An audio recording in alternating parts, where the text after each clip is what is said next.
Les humains sont des êtres pluricellulaires, c'est-à-dire qu'ils sont issus de la rencontre entre le gamète mâle, le spermatozoïde, et le gamète femelle, l'ovocyte. Mais comment passe-t-on à ce stade ? Il s'agit d'un processus de division cellulaire que l'on appelle la mitose. Ce processus a la particularité de conserver l'information génétique entre toutes les cellules filles qui sont issues de la cellule œuf.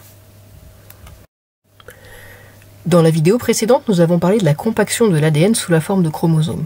J'avais alors précisé que l'ADN était ainsi compacté seulement au cours de la division cellulaire. Pour illustrer la mitose, je vais prendre l'exemple de cette cellule qui aurait 4 chromosomes, c'est-à-dire 2 paires de chromosomes homologues. Ce n'est donc pas une cellule humaine, puisque nos cellules humaines ont 23 paires de chromosomes homologues. Vous remarquez que les chromosomes d'une même paire sont représentés d'une couleur différente. En effet, lors de la fécondation, la moitié du matériel génétique est apporté par le père et l'autre moitié par la mère. Il y a donc un chromosome d'origine paternelle et un chromosome d'origine maternelle. On remarque également que chacun de ces chromosomes possède 2 chromatides. Or, dans la vidéo précédente, j'avais évoqué une autre notion très importante, c'est celle du cycle cellulaire.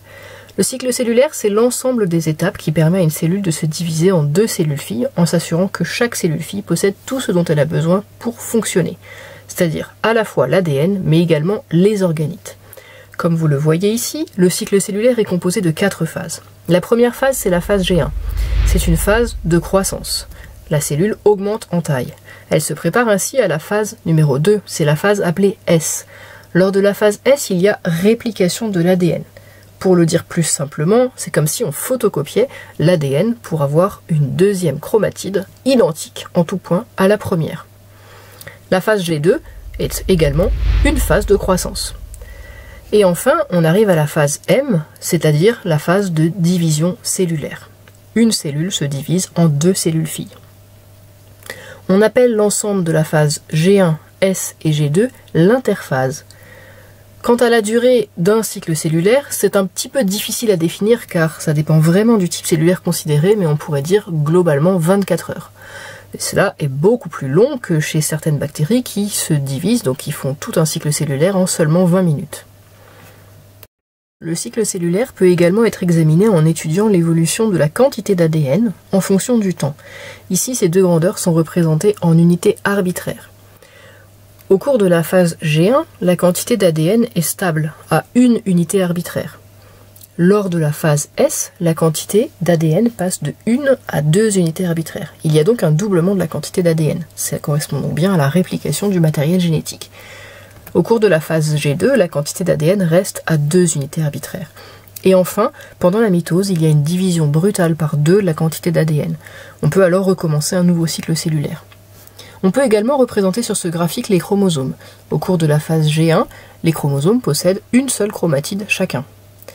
Au cours de la phase S, chaque chromosome est dupliqué. Donc chaque chromosome possède dès la fin de la phase S et en phase G2, 2 chromatides. Lors de la mitose, il y aura séparation des chromosomes entre les 2 cellules filles. On se retrouve donc avec à nouveau des chromosomes à 1 chromatide et un nouveau cycle cellulaire peut recommencer.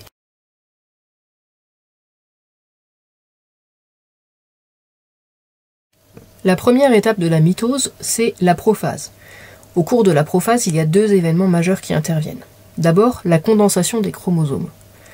En effet, le plus grand des chromosomes humains fait jusqu'à 7 cm de long, sachant que la double hélice d'ADN fait seulement 2 nanomètres, donc 2 × 10 puissance moins 9 mètres de large.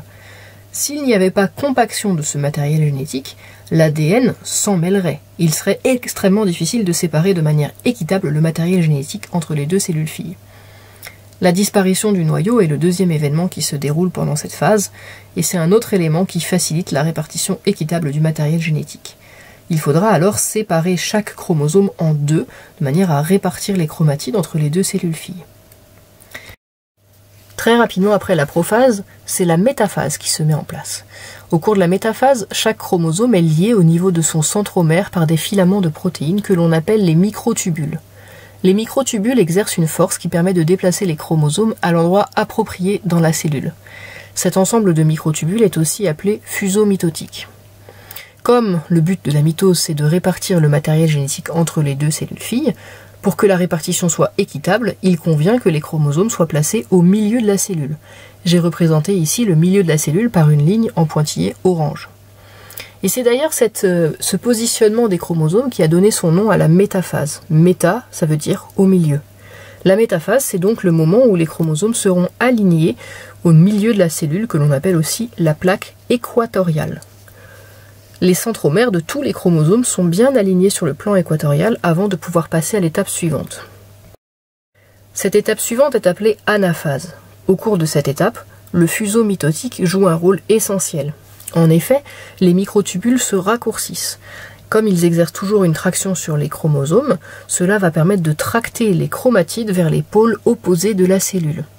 Cela signifie que chaque chromosome se sépare en deux au niveau de son centromère, et puis que la force de traction qui est exercée par le fuseau est telle que les chromosomes migrent vers les pôles opposés de la cellule.